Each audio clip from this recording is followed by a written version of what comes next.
That's a backup machine. 5 or 6 panels, 390. and I'll do all my. And then I just flip it over. Of course, I use a horizontal. I don't use this. Mine faces like that. And then I'll switch my tip. Like I said, I'll work 3 or 4 of those, and then I'll step back where the neighbor or the homeowner is going to see underneath there. Or you can walk through here and do this. So you just look back, step back, and look at it. And I work one ticket at a time, pretty much, and I overlap. Now you'll see some guys who will stand back that 12 inches, and when you go through, they'll try to make it where they're going quicker, and then you're going to have a little line in between. I go at this angle. I always do 2 coats. Some people just do 1 coat. I do 2 coats. And the whole reason is I know I'm not going to have to come back and look at that fence again and check it out. I don't know the exact PSI, but on the racks, on the 390, you'll see it'll have the low pressure. It'll have a green area, then it'll have the, I think it's blue. You knock the pressure way down. You get a little bit less overspray, but with this 1223, it's a big orifice, so I'm putting on a lot. I can flood coat this.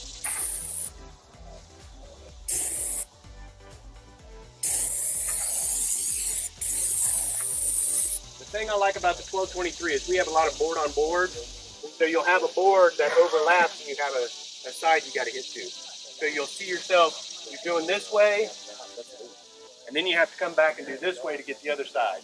With this 1223 over like a 5, 21 or 6, your spray pattern on a 6 goes like this. On that 1223 it kicks out and you're able to hit the sides of the board. So I don't have to come through here and hit. If you're working around an air conditioning unit, you're going to have bigger drops on that air conditioning. But of course, you want to cover those. I have a universal, which is a 2.2, so I can run my chemical, my wash chemical through it, but I can also use it on there. 1.8 is what you want to do. It's mainly what most of them are. 1.8 gallons per minute, running about 60 psi. The nice thing about these wands are, one, you can reach underneath, you can run this. Rotate this tip, so now when I'm spraying, I can just walk this way and spray the top. If there's a shed right here, I can do this and sneak through. Makes it real easy. Alleyways. I don't have to do this. I don't have to take the gun off, take an extension off, and work in here and get right here and get everything blown back to me. I just rotate this, walk in here, and spray. You can also do it with your airless tip. You just want to make sure you back the pressure down so you don't have all that overspray with it over. But the ST250, any of you wood defender guys out there that have the ST250, put on a lot of product. And there's nothing wrong with it. They're good machines. I use one on my HOA fences. I don't use them on residential fences unless it's a huge residential. I'll use a 12-volt system on a big residential fence if I don't want to be there all day. A majority of them are running a 390 airless if we're in close quarters and I don't have a ton of fences in. But if I'm doing, 3,000, 4,000 square feet, I'll switch over to the 12-volt just so I can get in and out. These are high paraffinic oils, low mineral spirits. The more mineral spirits you have in your stain, the further it's going to go in. And then that mineral spirit's going to back. We have companies in DFW who thin stain with mineral spirits. And it looks really nice when you put it on. They collect the check, they leave. 2 weeks later, it looks like that because your mineral spirit is gone. So it's no longer wet.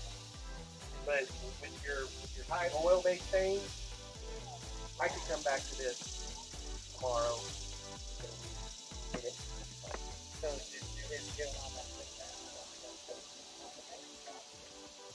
You base off how many coats you have to do to what color that you need to get to that you showed your client.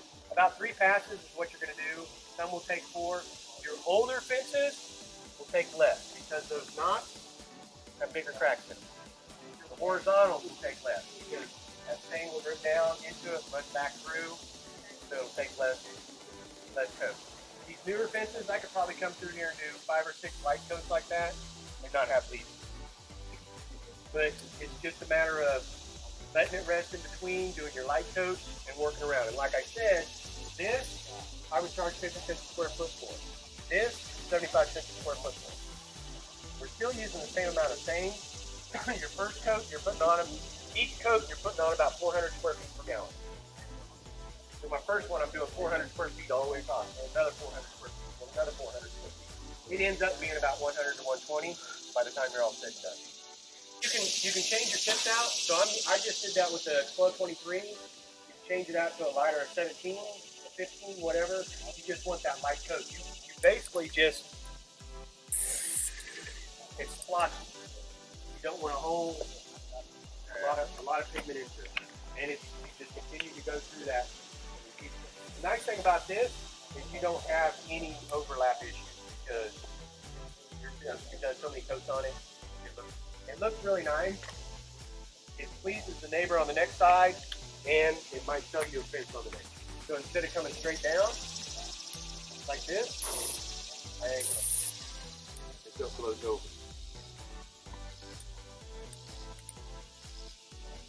Now my top cap, I will roll those. So I'll either do it this way with the top cap if you have a 2x8, 2x6, and I'll run it down. As long as there's nothing on the other side. If there's a pool or something on the other side, I'm on the ladder with the roller and we'll roll. And you probably want to do your top cap first, because if you stain your entire fence and then you come back and you roll that top cap, stain will drip over, and that when you go to pick up your check, you'll notice that. So roll your top cap first, let it come down, and then stain it. The other thing is we have kicker boards on the bottom. How many people do the kicker boards, rot boards? When you're staining, do the rail side first, because you're going to blow stain through that and it'll come down. And then you can cover it up when you're doing your face side. If you're only doing one time,